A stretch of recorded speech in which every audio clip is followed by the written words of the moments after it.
Welcome back to This Week in Agribusiness. Well, the farm dog plays an important role on many farms and ranches. Some, they're just a placeholder.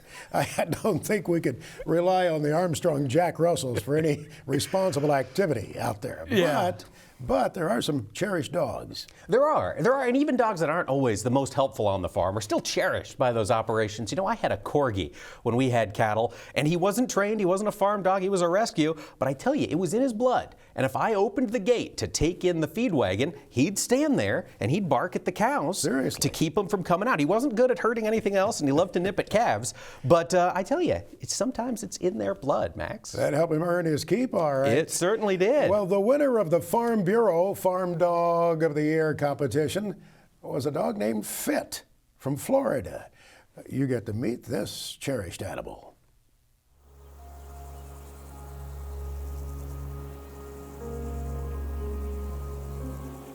She's literally my right-hand dog, right-hand girl.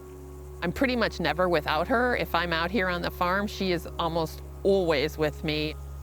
We're very kindred spirits. I feel like our souls are connected. We kind of read each other's minds.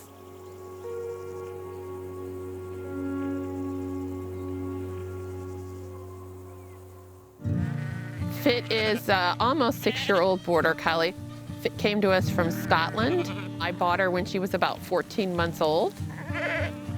She's probably one of the best ambassadors of a border collie you'll ever find. She's just an amazing dog.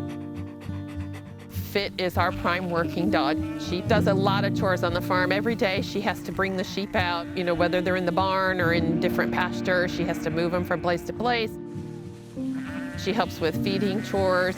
But what makes her so special is this uncanny natural ability she has to read situations. She knows more about livestock than I'll ever hope to know, so I trust her decisions over mine any day. Good girl, Fit. There you go, back up. Here. Take her, get your sheep. Get your sheep. Get your Go get sheep. him. Good, Fit, lie down. There you go. Come on, take her here. He's doing good, Diane. Way, We use her in training to help teach the young dogs how to herd. Good job. We let them go follow Fit and mimic her behaviors and hope that by mimicking, they'll learn how to be better herders. Fit keeps them from running down the pasture, so she'll put them back together for the young dogs. She tries to keep things organized. That's her job. Come here. I'll never get him to where she is, but I'd like him to get to where he's more helpful and can do half of what she does, because she's amazing. She's just amazing. A well-trained dog is a necessity if you're going to have any number of livestock. Fit's really going to help him learn these things that he needs to learn and help me. It's become something that's really necessary as a one-person operation. She's just been great for him. I mean, she's one in a million.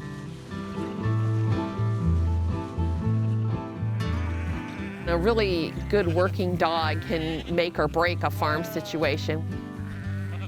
She'll work with any breed of dog. She's good with every person, child, adult. And besides that, she's a wonderful pet. I literally feel like her and I are like just a bonded spirit together.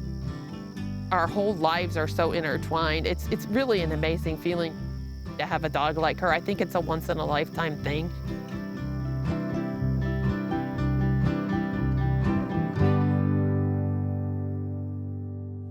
Fit, the border collie from Florida, earned $5,000 for the owners there in that competition of the American Farm Bureau Federation Farm Dog of the Year. They pick regional winners too in that contest. I remember one favorite dog we had on the farm, Junior, who would wander into town. Dad one day had to tie him up to the water tower leg there in the shade before he could take him back out to the farm. But he would wander into town from time to time. He was the one who would sleep on the back of the bull. I told you about it. You did. You'd look down at the pasture, and there he was, stretched out on the back of the big bull there. They were both fine with it, apparently. That's impressive. So you see, not everything was all policy matters and serious business at the Farm Bureau meeting. But there was a lot of that. And Max, when you were talking to growers, what else were you hearing from folks at Farm Bureau? One thing that has surfaced as a real issue that they want to address on the rural roots of America is mental wellness. And there was a panel about that. In fact, we'll share a visit next weekend here on This Week in Agribusiness about that. But clearly they want to make farmers and ranchers aware so that they watch for the warning signs of somebody that they know on their area, on the route down the road there, that they can perhaps intervene in some way, become a real friend, and join them at that time when they really need some help. So it is a serious topic the Farm Bureau is taking seriously, and in many of the states across the country, there are programs to address the mental health concerns. Yeah, it's certainly gotten a lot more attention over the past several years, and that makes sense with COVID in the background. Max, I wanted to ask you about young farmers. That's always been a huge part of American Farm Bureau. What did you hear at the meeting? Well, that's why they start that meeting a little bit early, before the weekend gets underway, because many of them will have perhaps a job off the farm somewhere, but there's a great turnout, and there is competition among the young farmer and ranchers as well. And it's just neat because some of the folks that we've known through the years are honored there in the Farm Bureau ranks, and it's fun to be there and see those youthful operators recognized as well. That's one of the best things I think that Farm Bureau does, is bringing up that next generation of I agree. agriculture Encourages leaders. them to get active in policy, which is important.